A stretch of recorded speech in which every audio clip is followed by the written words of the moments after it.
আসসালামু আলাইকুম। আশা করি সকলে ভালো আছেন। আপনারা জানেন এই যে অজ্ঞাত মানুষটার আজকে হাসপাতাল থেকে ছুটি হওয়ার কথা ছিল। ডাক্তারকে অনেক অনুরোধ করার পরে ডাক্তার আর একদিন আমাদের সময় দিয়েছে, বাকি হাসপাতালের বিল এখন পর্যন্ত পরিশোধ করতে পারিনি। আপনারা জানেন যে হাসপাতালের অপারেশন বিল বাকি কেবিন ভাড়া দেওয়ার জন্য আমরা গতকালকে 11 জন বন্ধু বান্ধব মিলে রাস্তায় নেমেছিলাম। সকাল থেকে আমরা সন্ধ্যা পর্যন্ত আমরা কিন্তু 3824 টাকা কালেকশন করেছি। সেইটা নিয়েও ফেসবুকে আপনাদের পোস্ট করেছিলাম। তো কৃতজ্ঞতা যে কিছু মানুষ আসলে এগিয়ে আসছে, বারবার ওনারা এগিয়ে আসছে। ওনাদের ঋণ আমি বাকি এই অজ্ঞাত মানুষটা কখনোই পরিশোধ করতে পারবো না। একজন আপু যেরকম 4060 টাকা দিয়েছে, একজনে দিয়েছে 2000 টাকা, একজনে দিয়েছে 3000 টাকা, আজকে একজনে দিল 5000 টাকা, একজনে সন্ধ্যার সময় দিল 500 টাকা, গতকালকে দুইজনে দিচ্ছে 500 1000 টাকা এবং একজনে দিছে 100 টাকা, আজকে দুপুরে একজনে দিছে 100 টাকা। তো আপনাদের সকলের দান মিলিয়ে এখন পর্যন্ত আমার হাতে আছে 18 থেকে 19,000 টাকার মতো। কিন্তু আমাদের কেবিন ভাড়া যতটুকু খোঁজ নিয়েছি, কেবিন ভাড়াই এখন পর্যন্ত ডিউ আছে প্রায় 17,500 টাকার মতো, বাকি 18,000 টাকার মতো আগামীকালকে দিন নিয়ে। তো এখন আমি সবাইকে বলতে চাই যে আপনারা প্লিজ শেষ সময়ে এই মানুষটার পাশ থেকে চলে যাবেন না।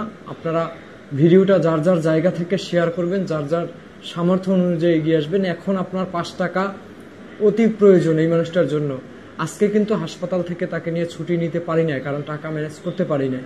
এখন এই মানুষটার এই যে জানুয়ারি থেকে আপনারা যে এই যে এপ্রিল মাস পর্যন্ত যে আপনারা যে তার পাশে আছেন, তার কেউ বাবা হয়েছেন, কেউ ভাই হয়েছেন, কেউ বোন আছেন, আর ভাই বোন হয়ে বাকি সন্তানের মতো তার জন্য যে আপনারা পাশে আছেন, এটার প্রতি আসলে কৃতজ্ঞতা।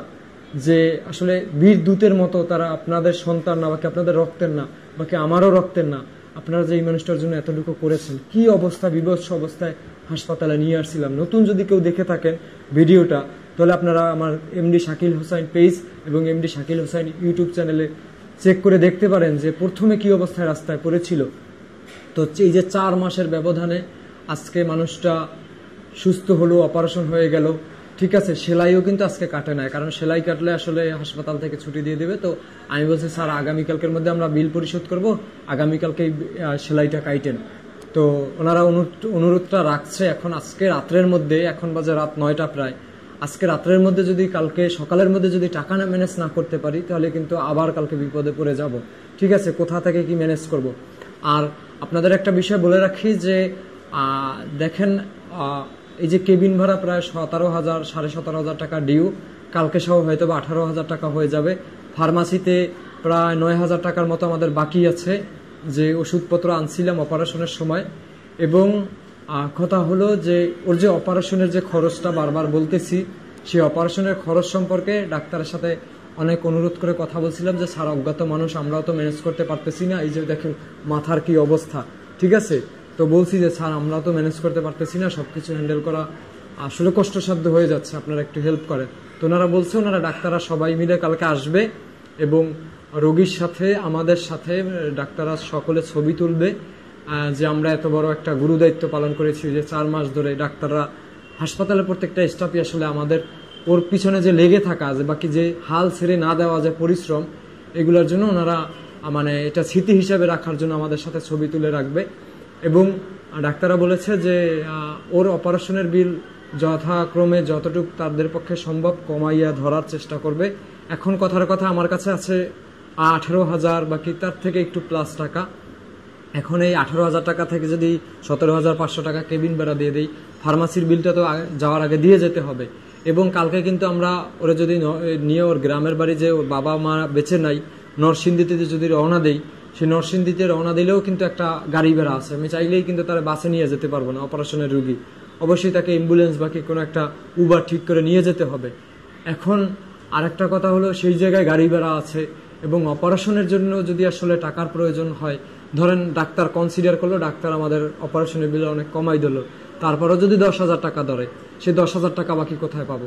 তো বলতে চাই যে আপনাদের 5 টাকা সাহায্য এখন অতি প্রয়োজন। আপনারা এই 4 মাস এই মানুষটার জন্য যা যা করেছেন, এই ঋণ আমি আমার টিম কোনোদিন পরিশোধ করতে পারবো না।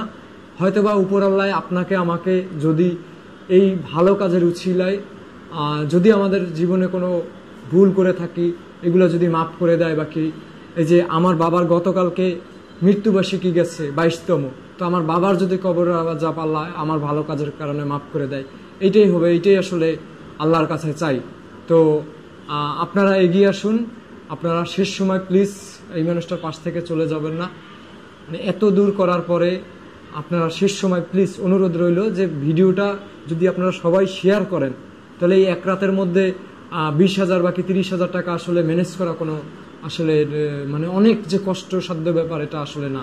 বাংলাদেশে অনেক মানুষ আছে যারা আসলে সাহায্য করে, বাকি এই মানুষটাকে যদি এতদিন মানুষ সাহায্য না করতো তাহলে এই মানুষটার এত বড় চিকিৎসা কিভাবে হলো 4 মাস ধরে হাসপাতালে।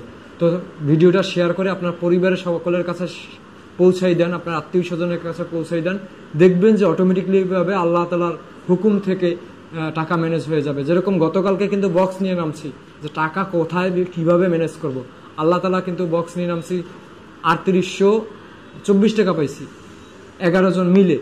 এখন হাসপাতালে এসে যখন এই জিনিসটা প্রকাশ করলাম যে এতটুকু পাইছি, ঠিক আছে, এখন কি করব, দেখেন 18,000 টাকার মতো কিন্তু বাকি 15,000 টাকার মতো কিন্তু সাহায্য আসছে। ঠিক আছে, তো আপনাদের কাছে অনুরোধ, আপনারা এগিয়ে আসুন।